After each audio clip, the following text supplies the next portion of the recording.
Hello students, आज की इस वीडियो में हम 12 टेंस में से जो 3 इंडेफिनिट टेंस होते हैं उनको एक्टिव से पैसिव में चेंज करना सीखेंगे।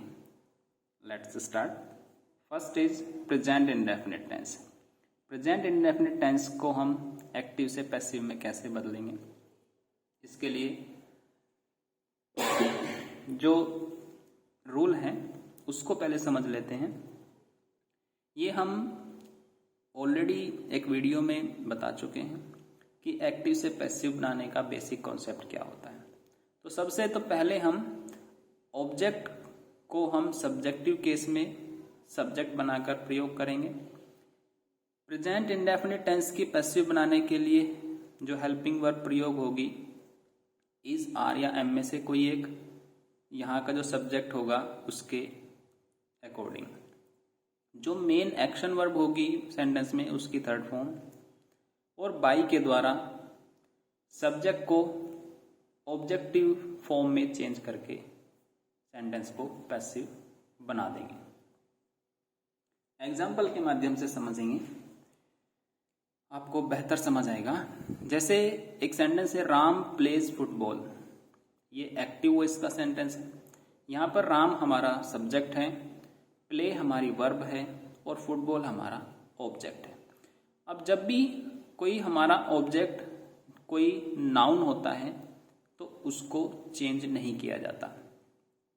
जब हमारा ऑब्जेक्ट कोई प्रोनाउन होता है और वो ऑब्जेक्टिव केस में होता है उसको हम सब्जेक्टिव केस में चेंज करके सब्जेक्ट बनाते हैं।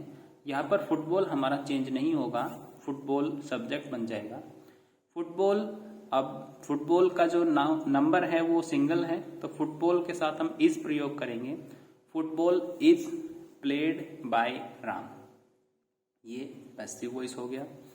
नेक्स्ट एक एग्जांपल लेते हैं, ही लर्न्स हिज लेसन।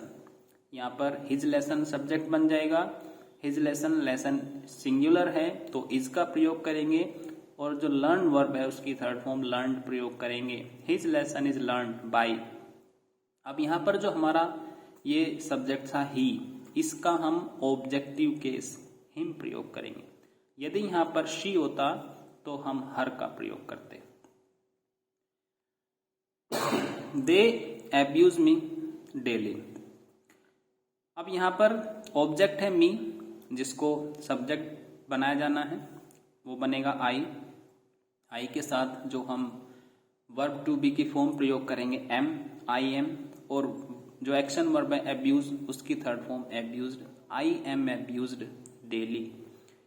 कौन देता है गाली? दे। दे का जो ऑब्जेक्टिव केस है वो होता है देम, तो bye them. He does not help me, अगर नेगेटिव सेंटेंस होगा तो पैसिव भी नेगेटिव होगी। आई, मी को हम आई में चेंज कर लेंगे और आई के साथ am not. I am not helped by him. यदि ऐसा कोई सेंटेंस आप किसी एग्जाम में पाते हैं तो आप सीधा समझ जाइए कि इज आर एम के साथ में कभी भी एक्टिव वॉइस में वर्ब की थर्ड फॉर्म प्रयोग नहीं होती है। अगर ऐसा कोई सेंटेंस है तो बहुत इजीली आप सीधे समझ जाइए कि वो एक पैसिव फॉर्म का सेंटेंस है। नेक्स्ट एक इंटरोगेटिव यदि सेंटेंस होगा हमारा, do you take tea daily, तो इंटरोगेटिव है, क्या वाला है, तो यहाँ पर हम टी को अब सब्जेक्ट बनाएंगे, टी भी सिंगुलर है तो हम इज से सेंटेंस शुरू करेंगे पैसिव बनाने के समय। Is tea taken daily by you, you को चेंज नहीं किया जाता है। यू का सब्जेक्टिव और ऑब्जेक्टिव केस सेम होता है। Why do you not help me, तुम मेरी मदद क्यों नहीं करते हो, इसको हम वाई से ही पैसिव बनाना शुरू करेंगे। Why am I not helped by you, एक बड़ा ही प्यारा सा एग्जांपल है। Who helps you, ये इंटरोगेटिव सेंटेंस भी है लेकिन who यहाँ पर हेल्प का सब्जेक्ट भी है, तो हम इस सब्जेक्ट को ही ऑब्जेक्ट बनाएंगे। लेकिन हमें सेंटेंस को इंटरोगेटिव फॉर्म में ही रखना है, इसलिए जो हु का ऑब्जेक्टिव केस होता है हुम होता है।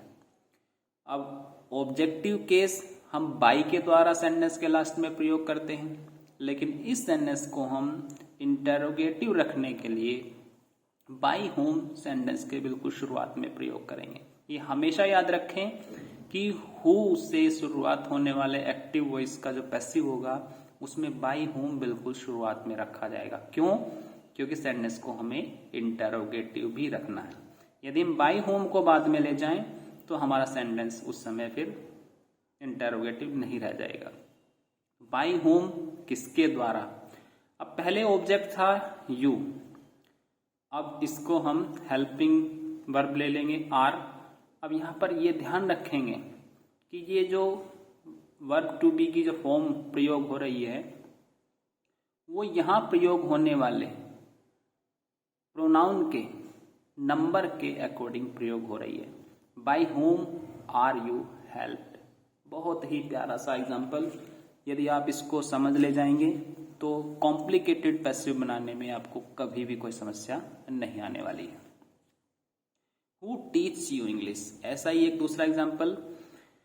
बाय होम बिल्कुल शुरुआत में, अब टीच के बाद जो ऑब्जेक्ट है यू, उसको हमें सब्जेक्ट बनाना है। तो उसका नंबर क्या है? वो प्लूरल है, तो हम आर का प्रयोग करेंगे। By whom are you taught English. इस सेंटेंस की हमारी पैसिव फॉर्म में एक और भी सेंटेंस हो सकता है। और ऐसा क्यों हो सकता है? क्योंकि यहां पर हमारी जो टीच वर्ब है उसके दो ऑब्जेक्ट हैं, एक यू और एक इंग्लिश। अभी हमने यू को ऑब्जेक्ट मान के पैसिव बनाया, अब हम इंग्लिश को यदि ऑब्जेक्ट मान के, प्रायोरिटी वाला ऑब्जेक्ट मान के पैसिव बनाएं तो सेंटेंस इस तरीके से बनेगा पैसिव वॉइस में। By whom is English. Is यहां पर क्यों? इंग्लिश के लिए, इंग्लिश के नंबर के लिए। सब्जेक्ट का नाम है, सिंगुलर है, इसलिए is. By whom is English taught to you. यहां पर टू यू का प्रयोग करेंगे। टू यू क्यों? क्योंकि ये डायरेक्ट और इनडायरेक्ट ऑब्जेक्ट जो सेंटेंस में होते हैं उसकी एक रूल होता है। इस पर किसी दूसरी वीडियो में चर्चा करेंगे। नेक्स्ट हमारा है past indefinite tense. Past indefinite tense की पैसिव कैसे बनाएंगे? हेल्पिंग वर्ब हो जाएगी वाज और वर अकॉर्डिंग टू सब्जेक्ट। और सब्जेक्ट कौन होगा? जो एक्टिव वॉइस में ऑब्जेक्ट होगा वो हमारा पैसिव वॉइस में सब्जेक्ट बनेगा। तो वाज वर उसके अकॉर्डिंग और वर्ब की थर्ड फॉर्म, और बाई के द्वारा सब्जेक्ट को ऑब्जेक्टिव केस में बाद में जोड़ा जाएगा। एग्जाम्पल्स ले लेते हैं। एग्जाम्पल्स क्यों समझना जरूरी होता है? क्योंकि प्रैक्टिकल वर्क जो होता है वो स्टेबल होता है। एक प्रोवर्ब भी है, practice makes a man perfect. Practice ही किसी व्यक्ति को किसी कार्य में निपुण बनाती है। तो जब तक हम एग्जाम्पल नहीं लेंगे, एग्जाम्पल नहीं समझेंगे, हम एक्सपर्ट नहीं हो सकते हैं। इसलिए एग्जाम्पल नेसेसरी है, मस्ट है। Mohan help me yesterday. अब यहाँ पर मी ऑब्जेक्ट है, मी को हम सब्जेक्टिव केस में चेंज करेंगे आई, उसके अकॉर्डिंग हम यूज करेंगे was, I was. Helped third form helped ही रहेगी, आई वाज हेल्प्ड यस्टरडे। और मोहन को हम बाई मोहन के द्वारा सेंटेंस के बाद में जोड़ेंगे। ये हो गया हमारा passive. They did not abuse you, उन्होंने तुम्हें गाली नहीं दी। ये इसका हिंदी ट्रांसलेशन है। तो हिंदी ट्रांसलेशन में पैसिव कुछ इस तरीके से बोली जाएगी कि तुम्हें उनके द्वारा गाली नहीं दी गई या दी गई थी। तो यू को हम सब्जेक्ट बना लेंगे, यू के अकॉर्डिंग हम वर्ब का प्रयोग करेंगे। You were not abused bye them. Active sentence negative में है तो पैसिव भी नेगेटिव में ही होगा। Did they not call you, क्या उन्होंने तुम्हें नहीं बुलाया या बुलाया था? दोनों ही सेंस हो सकते हैं। तो सबसे पहले सेंटेंस स्टार्टिंग क्या वाला हमारा सेंटेंस है, तो पैसिव भी हमारा इसी सेंस में होगा। अब हमारा पहला जो ऑब्जेक्ट है यू है, जिसको हम सब्जेक्ट बनाएंगे, उसके वचन के अकॉर्डिंग हम सबसे पहले प्रयोग करेंगे were you not called by them. Why did they not play football, passive में फुटबॉल को सब्जेक्ट बनाया जाना है, तो वाई वाज किसके लिए, फुटबॉल के लिए। Why was football not played by them. Who वाला एग्जाम्पल समझना मैं समझता हूं कि मस्ट होता है, वो जरूरी होता है। हु फ्लू द काइट, पतंग किसने उड़ाई, या पतंग किसने उड़ाई। तो बाई होम सबसे पहले, by whom was the kite fly की थर्ड फॉर्म फ्लोन। नेक्स्ट हम ले लेते हैं future indefinite tense. Future indefinite tense का पैसिव कैसे बनाएंगे। विल और शैल हमें फ्यूचर में पहले से मिलेगा, लेकिन हमें पैसिव बनाते समय क्या यूज करना होता है, बी की कोई फॉर्म प्रयोग करनी होती है। विल शैल फ्यूचर की बेसिक पहचान है। एक्शन वर्ब को बी के साथ प्रयोग करने के लिए हम यहां पर बी का प्रयोग करेंगे। जो मेन वर्ब होगी सेंटेंस की, उसकी थर्ड फॉर्म प्रयोग करेंगे। एग्जाम्पल ले लेते हैं, I sell by a new book. तो a new book will be bought by me. He will not invite me to dinner.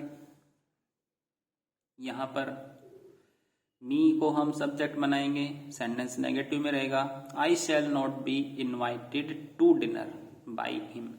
ही का objective case him. She will never learn English, वह कभी अंग्रेजी नहीं सीखेगी। तो इंग्लिश को सब्जेक्ट बनाएंगे, English will never be learn by her. Shall we not open the door, interrogative है, yes and no type वाला, पैसिव भी उसी फॉर्म में होगी, लेकिन अब सब्जेक्ट बनेगा द डोर। यहाँ वी के लिए शैल प्रयोग हुआ था, लेकिन अब द डोर के लिए हम प्रयोग करेंगे will. Will the door not be open by us. Why will Sarla not sing a song. तो अब सॉन्ग के लिए हम विल ही प्रयोग करेंगे। Why will a song not be sung by Sarla. Who will teach you physics. इस सेंटेंस को ध्यान से समझेंगे, इसमें दो ऑब्जेक्ट हैं, यू और फिजिक्स।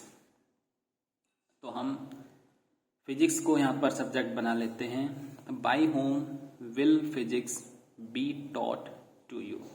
और यदि हम फिजिक्स को सब्जेक्ट ना बनाएं, यू को सब्जेक्ट बना लें, तो सेंटेंस बनेगा पैसिव वॉइस में, by whom will you be taught physics. Thanks for watching this video. बाकी की एक्टिव से पैसिव वॉइस हम नेक्स्ट वीडियो में डिस्कस करेंगे।